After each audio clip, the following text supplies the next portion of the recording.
Everyone, welcome to my YouTube channel success era. दोस्तों, आप सभी का स्वागत है हमारे यूट्यूब चैनल सक्सेस एरा पे। आज है 6 मई और मैं फिर से लेकर आई हूँ most important current affair question, जो एग्जाम के पॉइंट ऑफ व्यू से काफी इंपॉर्टेंट है। चलिए चलते क्वेश्चन पे। सारे क्वेश्चन इंपॉर्टेंट है, इसलिए वीडियो को अंत तक देखना और देखने के बाद अपना एक कमेंट और एक लाइक जरूर करना, क्योंकि आपका कमेंट और लाइक हमें मोटिवेट करता है नए नए वीडियो के लिए, नए नए क्वेश्चन ऑफ कलेक्शन के लिए। तो क्वेश्चन को शुरू करने से पहले मैं हमेशा अपने दोस्तों के लिए एक छोटा सा कोटेशन लाइन बोलती हूँ, जिससे हमारे सभी दोस्त इससे मोटिवेट होते रहते हैं। तो एक छोटा सा लाइन इसे बोल सकते हैं, जैसे आप कह सकते हैं never give up. Never give up को एक छोटे से लाइन में कैसे बोलेंगे कि बीच रास्ते से लौटने का कोई फायदा नहीं है। बीच रास्ते से लौटने का कोई फायदा नहीं है, क्योंकि लौटने पर आपको उतनी ही दूरी तय करनी पड़ेगी जितनी दूरी तय करके आप लक्ष्य तक पहुंच सकते हो। कहा है कि, और किसी ने कहा है बहुत ही अच्छे तरीके से, कि बीच रास्ते से लौटने का कोई फायदा नहीं है, क्योंकि लौटने पर आपको उतनी ही दूरी तय करनी पड़ेगी जितनी दूरी तय करके आप अपने लक्ष्य तक पहुंच सकते हो। नेवर गिव अप, ये बहुत बेस्ट वर्ड है इस कोटेशन के लिए। तो हमें हमेशा कभी भी गिव अप नहीं करना चाहिए, हमेशा ट्राई एंड बेस्ट करना चाहिए। ठीक है, अपना 100% इफोर्ट लगाना चाहिए किसी भी एग्जाम के लिए। और रिजल्ट अदर थिंग्स है। अब ये सोचेंगे कि हमने ये किया, रिजल्ट नहीं, अब हम नहीं करेंगे, तो ऐसा बिल्कुल नहीं है। हो सकता है आप कुछ पॉइंट से छूटे हो सकता है कोई बच्चा पॉइंट तक भी ना पहुंचा हो, इसलिए हमेशा कोशिश करते रहना चाहिए। अब चलते क्वेश्चन पे। सारे क्वेश्चन इंपॉर्टेंट है, इसलिए वीडियो को अंत तक देखना। और एक और इन्फॉर्मेशन मैं दे दूं, टारगेट बैच ऑफ सीटेट हमारे चैनल के माध्यम से आपको अवेलेबल है। ठीक है, तो सब्सक्राइब कर लेना एंड बेल आइकन को प्रेस कर लेना, जिससे नए नए वीडियो का नोटिफिकेशन सबसे पहले आपको मिले। और करंट अफेयर किसी भी एग्जाम के लिए बहुत इंपॉर्टेंट होता है, तो हमेशा मैं कोशिश करती हूँ ऐसे क्वेश्चन का सिलेक्शन करूं जो एग्जाम के पॉइंट ऑफ व्यू से काफी इंपॉर्टेंट है और बहुत ही यूजफुल हो। चलिए पहला क्वेश्चन देखते हमारा क्या है। हाल ही में न्यूजीलैंड में सर्वश्रेष्ठ वनडे क्रिकेटर के रूप में किसे चुना गया है। करंट अफेयर को रटना नहीं है, समझते हुए पढ़ना है, जिससे ऐसे पढ़े कि हमें याद हो जाए और लगे भी नहीं कि हमने इसे रटा। ठीक है, तो इसका राइट आंसर क्या है? Option B. Option B is right answer, यानी केन विलियमसन। अब यहाँ पे देखते हैं थोड़ा सा इसके बारे में इंफॉर्मेशन, जो बहुत ही इंपॉर्टेंट इंफॉर्मेशन है न्यूजीलैंड से क्रिकेट वनडे से। तो इसका राइट आंसर ऑप्शन बी है। इसके बारे में इंपॉर्टेंट पॉइंट है क्या है, सो देखेंगे। Kane Williamson New Zealand cricket team के कप्तान है। ठीक है, अब आईसीसी विश्व में क्रिकेट मंच आईसीसी रेगुलेट करती है। क्रिकेट मंच किसके द्वारा रेगुलेट होता है? तो आईसीसी के द्वारा होता है। इसका फुल फॉर्म क्या है? इंटरनेशनल क्रिकेट काउंसिल और अंतरराष्ट्रीय क्रिकेट परिषद। इसकी स्थापना कब हुई थी? 15 जून 1909 को। और इसका मुख्यालय कहाँ है? दुबई, यानी संयुक्त अरब अमीरात में। और उसके सीईओ कौन है? तो मनु साहनी। और अध्यक्ष कौन है? शशांक मनोहर। ठीक है, और न्यूजीलैंड की राजधानी कहाँ है? तो वेलिंगटन। ठीक, वहां की करेंसी कौन सी यूज होती है? तो न्यूजीलैंड डॉलर। और वहां के प्रधानमंत्री कौन है न्यूजीलैंड के? Jacinda Ardern. ठीक है, वहां के प्रधानमंत्री। तो ये थे कुछ इंपॉर्टेंट पॉइंट एक क्वेश्चन से, जिसमें बहुत सारी इंफॉर्मेशन और लैक्स ऑफ नॉलेज। इसलिए इस वीडियो को अंत तक देखना और देखने के बाद एक कमेंट जरूर देना। अब देखते हैं नेक्स्ट क्वेश्चन हमारा क्या है। हाल ही में यस बैंक ने नए सीआरओ नियुक्त किया है। किसे? तो नीरज धवन को, यानी option B is right answer. यहाँ पे देखते हैं इंपॉर्टेंट पॉइंट क्या है। पहले देखते हैं सीआरओ क्या होता है। ठीक है, सीआरओ क्या है? तो चीफ रिस्क ऑफिसर। इसकी स्थापना कब हुई थी? यस बैंक की 2004 में। इसका मुख्यालय कहाँ है? मुंबई में। और इसके संस्थापक कौन है? राणा कपूर और अशोक कपूर इसके संस्थापक है। एमडी एंड सीईओ कौन है? तो प्रशांत कुमार है। और ये हमारा टेलीग्राम ग्रुप, मैं लिंक डिस्क्रिप्शन बॉक्स में दे दूंगी। आप इसकी पीडीएफ के लिए आप हमें वहां से जुड़ सकते हैं और वहां पे आपको पीडीएफ इसकी प्रोवाइड कराई जाएगी। अब देखते हैं क्वेश्चन नंबर 3 हमारा क्या है। जापान में 2021 में होने वाले कॉमनवेल्थ गेम को कब तक के लिए स्थगित कर दिया गया है? जापान में होने वाले 2021 में कॉमनवेल्थ गेम को कब तक के लिए स्थगित कर दिया गया है? इसका राइट आंसर क्या है? ऑप्शन ए, यानी 2023 तक। इसके बारे में थोड़ा सा पहले देखते हैं जापान से रिलेटेड इंपॉर्टेंट पॉइंट क्या है। जापान एशिया महाद्वीप में स्थित है। इसकी राजधानी कहाँ है? टोक्यो। ये होन्शु द्वीप पर स्थित है टोक्यो। करेंसी कौन सी है यहाँ की? जापानी येन। और यहाँ के प्रधानमंत्री कौन है? Shinzo Abe. अब चलते नेक्स्ट क्वेश्चन देखते हमारा क्या है। हाल ही में एनटीपीसी के परिचालक निर्देशक के पद पर किसे नियुक्त किया गया है? एनटीपीसी के परिचालक निर्देशक के पद पर किसे नियुक्त किया गया है? इसका राइट आंसर क्या है? ऑप्शन ए यानी रमेश बाबू को। अब देखते हैं इंपॉर्टेंट पॉइंट क्या है, पहले हमारा एनटीपीसी से रिलेटेड। नेक्स्ट पहले इसका फुल फॉर्म देखते हैं क्या है। अक्सर एग्जाम में कभी कभी कुछ वर्ड दे देते हैं शॉर्ट फॉर्म और उसके फुल फॉर्म भी पूछे जाते हैं। मोस्ट इंपॉर्टेंट होता है फुल फॉर्म जानना। जैसे हम कीवर्ड को नहीं जान पाएंगे वो क्वेश्चन हमें समझ में नहीं आएगी। National thermal power corporation limited, NTPC का फुल फॉर्म क्या है? National thermal power corporation limited यानी विद्युत ताप विद्युत निगम लिमिटेड। इसकी स्थापना कब हुई थी? 7 नवंबर 1975 को। इसका मुख्यालय कहाँ है? नई दिल्ली में। और इसके चेयरमैन एंड एमडी कौन है? तो गुरप्रीत सिंह। ये थे कौन से क्वेश्चन? Important question. क्या है? परिचालन निर्देशन के पद पर नियुक्त किए गए कौन? तो रमेश बाबू। अब देखते हैं नेक्स्ट क्वेश्चन हमारा क्या है।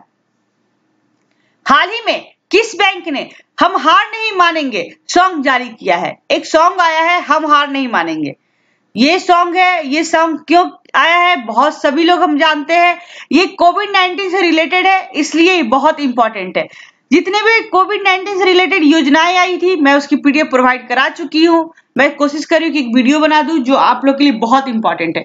कोविड-19 के समय जितनी भी योजनाएं आई है, जितने सारे गवर्नमेंट की तरफ जो स्कीम लागू किए गए हैं वहां के वर्कर्स के लिए, वहां की जनता के लिए बहुत इंपॉर्टेंट है। जैसे लॉकडाउन के बाद किसी भी एग्जाम में इस सेक्शन से 5 क्वेश्चन तो आपके रहेंगे और मैं नहीं चाहती कि आपके 5 मार्क्स छूटे किसी भी हालत में। तो इसलिए आप वहां से जुड़ सकते हैं, तो टेलीग्राम ग्रुप से भी ज्वाइन कर लेना या फिर हमारे चैनल को सब्सक्राइब कर लो। इसके में जितने भी वीडियो नोटिफिकेशन आएंगे सबसे पहले आपके पास जाएंगे। तो इसका आंसर देखते हैं क्या है हमारा। हाल ही में किस बैंक ने हम हार नहीं मानेंगे सॉन्ग को जारी किया है? तो यानी option A is right answer, HDFC bank ने। अब देखते हैं इंपॉर्टेंट पॉइंट क्या है इससे रिलेटेड। एचडीएफसी बैंक, इस गाने का बोल प्रसून जोशी ने लिखे हैं। हम हार नहीं मानेंगे किसके द्वारा लिखा गया है? प्रसून जोशी के द्वारा। और संगीत किसने दिया है? ए.आर. रहमान के द्वारा दिया गया है। इसका पहले फुल फॉर्म देखते हैं एचडीएफसी का फुल फॉर्म क्या है। Housing development finance corporation. HDFC का फुल फॉर्म है हाउसिंग डेवलपमेंट फाइनेंस कॉर्पोरेशन। तो ये था कुछ मोस्ट इंपॉर्टेंट पॉइंट। अब थोड़ा सा इसके बारे में देखते हैं। इसकी स्थापना कब हुई थी? अगस्त 1994। मुख्यालय का है मुंबई और इसके अध्यक्ष कौन है? सीएम वासुदेव। अब देखते हैं नेक्स्ट क्वेश्चन हमारा क्या है, क्वेश्चन नंबर 6। हाल ही में किन भारतीयों को पुलित्जर पुरस्कार 2020 से सम्मानित किया गया है जिन्होंने जीता है? तो 3 है हमारे भारतीय जिन्होंने पुलित्जर पुरस्कार 2020 को जीता है।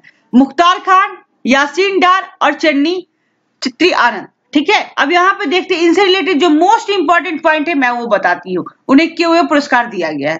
हाल ही में एसोसिएट प्रेस यानी एपी, हाल ही में एसोसिएट प्रेस एपी से जुड़े जम्मू कश्मीर के 3 फोटो पत्रकार मुख्तार खान, यासीन डार और चन्नी आनंद को फीचर फोटोग्राफी श्रेणी 2020 के पुलित्जर पुरस्कार से सम्मानित किया गया है। ठीक है, उन्हें यह सम्मान जम्मू कश्मीर की धारा 370 हटाए जाने के बाद राज्य में सराहनीय कार्य के लिए मिला है। अब देखते हैं यहाँ पे पुलित्जर पुरस्कार क्या है, कैसे है।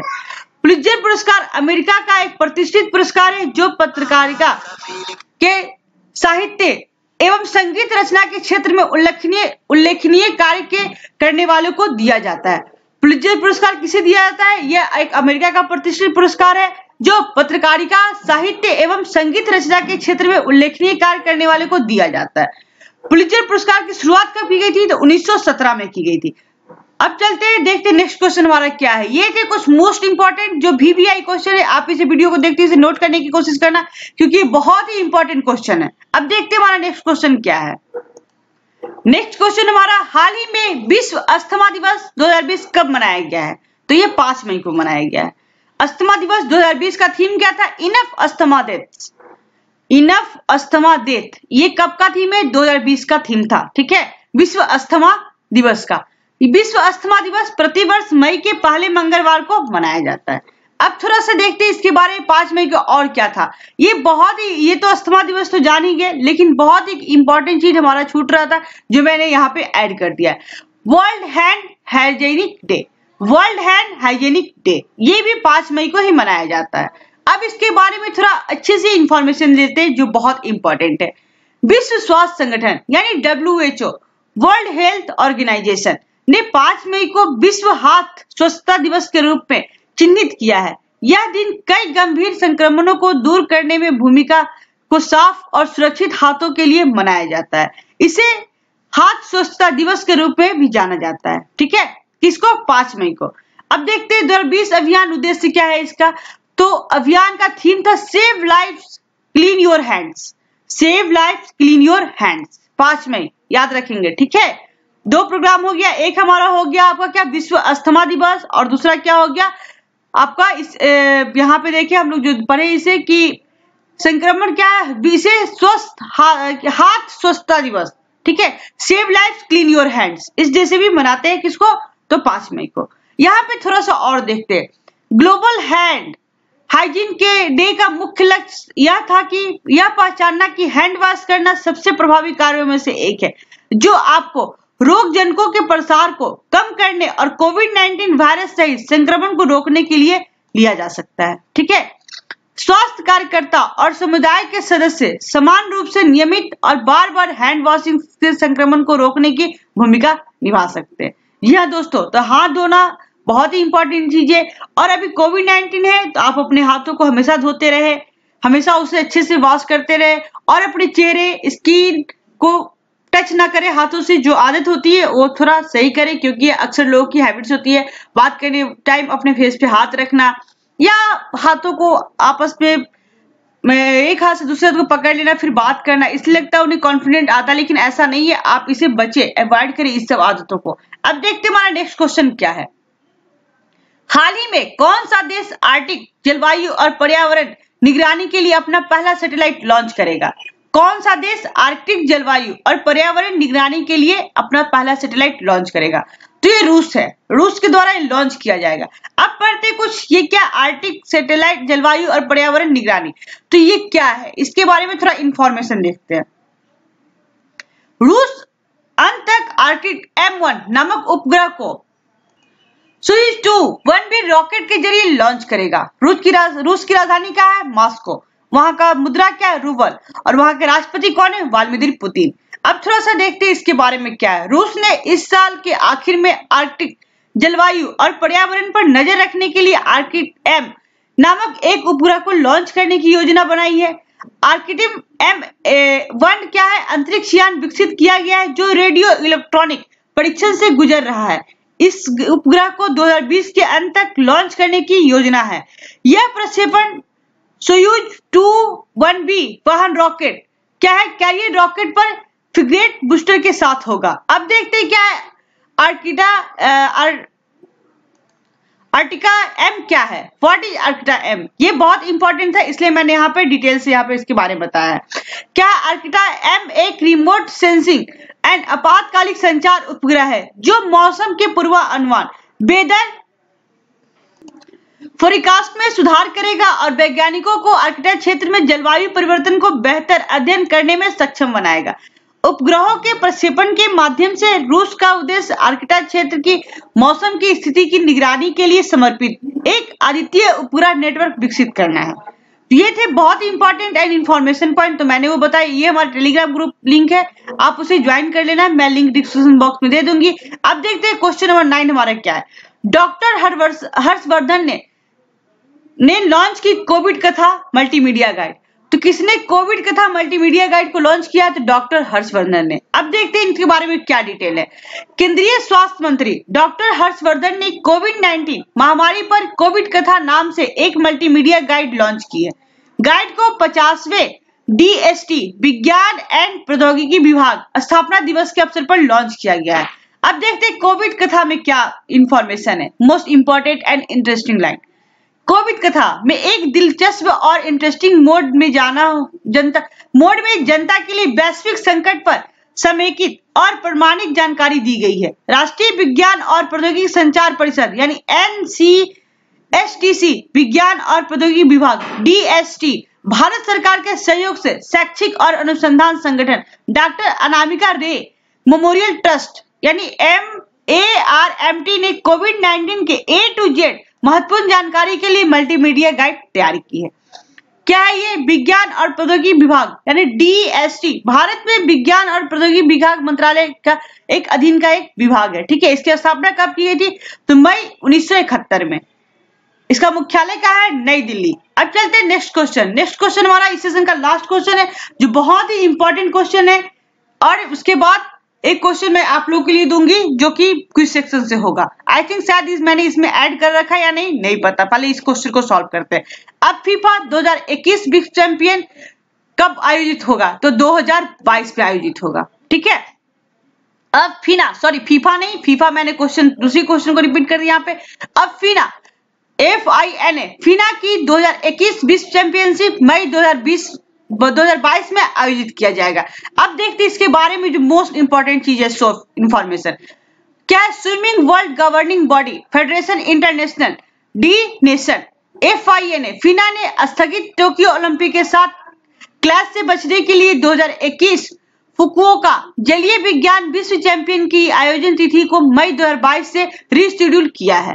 जापानी शहर में जलीय विज्ञान विश्व चैंपियनशिप की नई तारीख 13 से 29 मई 2022 कर दी गई है।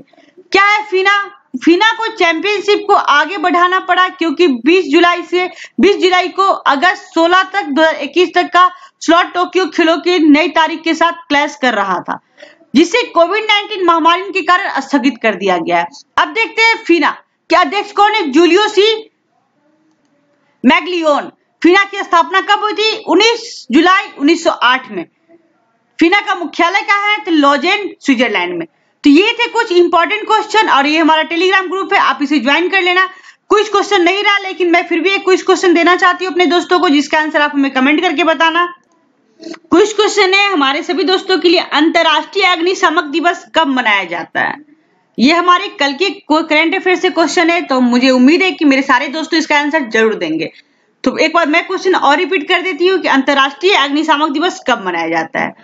तो दोस्तों मुझे उम्मीद है कि आपको ये हमारा प्रयास अच्छा लगा होगा, तो हमारे चैनल को सब्सक्राइब कर ले, बेल आइकन को प्रेस कर ले, जिससे नए नए वीडियो की नोटिफिकेशन सबसे पहले आपको मिले। मेरे चैनल पे सभी एग्जाम के लिए daily current affairs and special CTET 2020 के लिए डेली स्टडी प्लान अवेलेबल है, हमारे चैनल पे मिलेंगे। तो आज ही सब्सक्राइब करें, लिंक डिस्क्रिप्शन बॉक्स में दे रखा है हमने। और एक और इन्फॉर्मेशन मैं दे दूं, आप हमारे चैनल के माध्यम से किसी भी TET, CTET, KVS, NVS, army teacher किसी की भी प्रिपरेशन कर सकते हैं, वो भी बिल्कुल फ्री में। तो thanks for watching this video. Thank you.